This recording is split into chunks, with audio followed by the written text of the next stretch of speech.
Ok.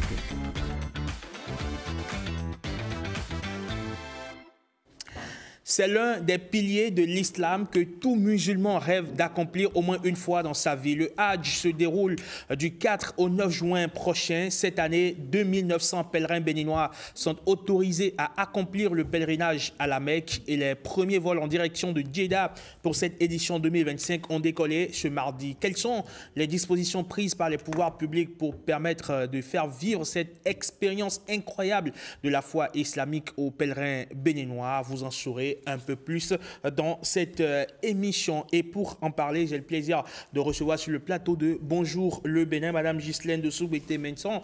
Elle est la directrice de l'Agence pour la gestion de la logistique des officiels AGLO en abrégé. Bonjour et bienvenue, Madame Menson.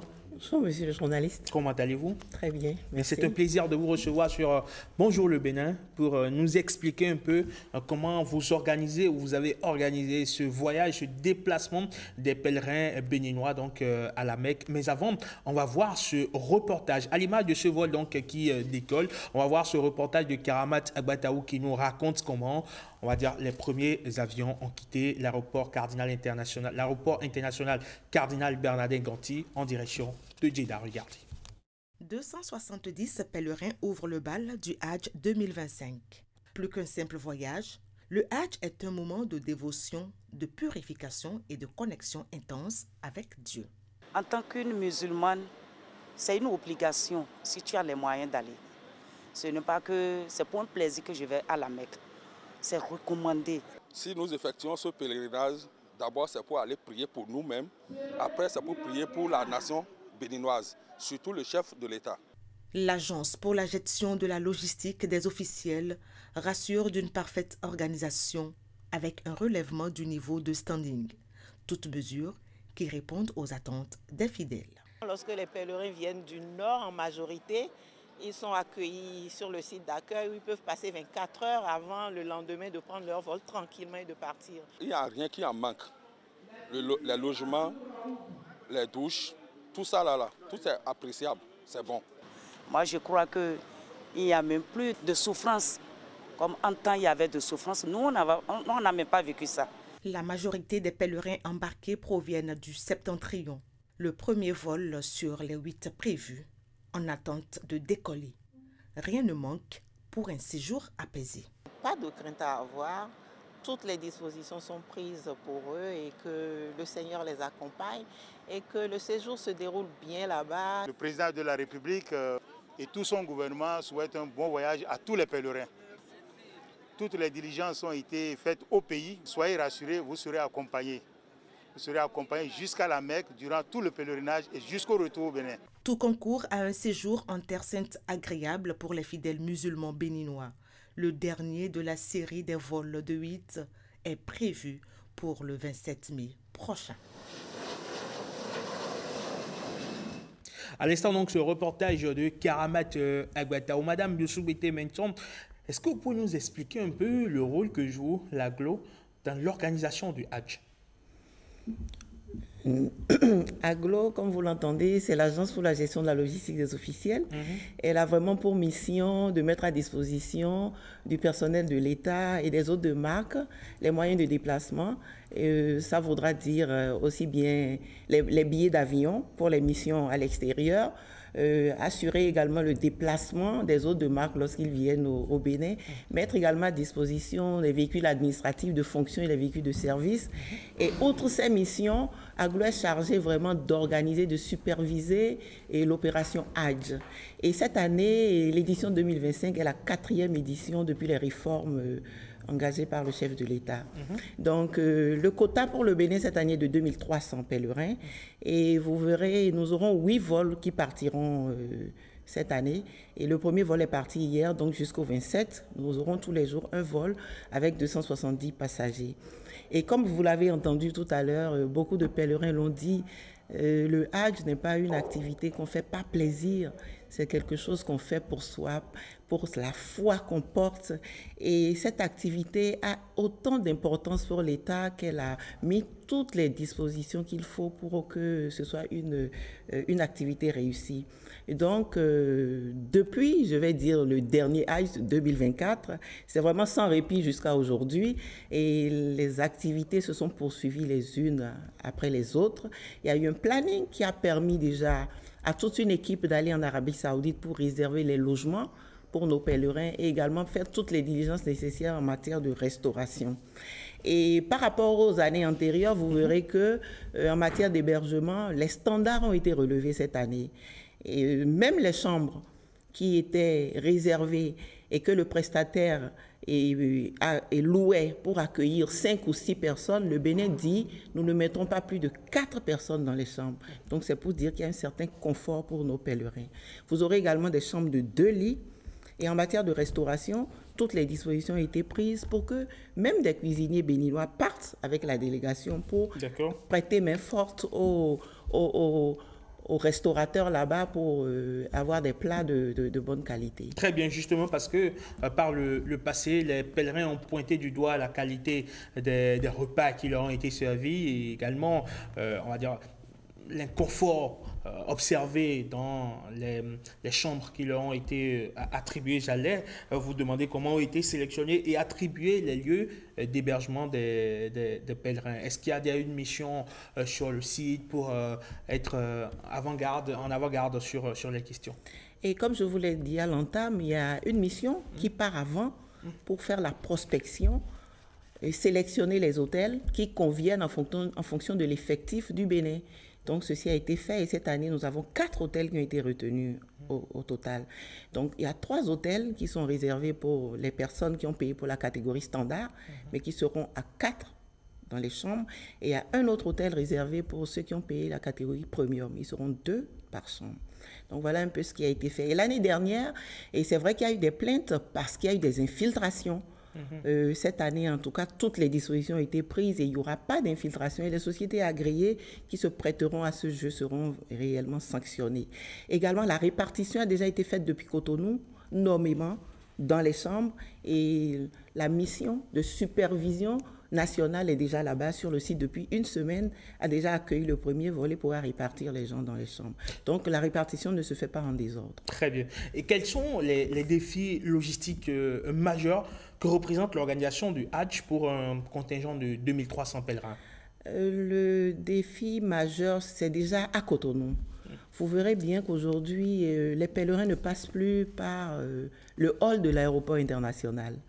Et toutes les activités aéroportuaires sont délocalisées sur le site d'accueil des pèlerins à Akpakpa. Nous avons à Akpakpa, pas loin de l'AIC, un grand site qui est aménagé pour les opérations aéroportuaires. Donc déjà la veille, ou en fonction de l'heure d'embarquement, les pèlerins sont convoqués selon un planning bien établi. Ils viennent faire déjà la pesée de leurs bagages et les bagages sont gardés sous contrôle par la police républicaine et après ils sont convoqués pour venir faire l'embarquement et de là ils sont convoyés par des bus jusqu'au tarmac de l'aéroport et ils rentrent directement dans l'avion et l'avion décolle à l'heure prévue. Pour la plupart des personnes, il y en a beaucoup qui sont des primo-voyageurs, notamment à l'international.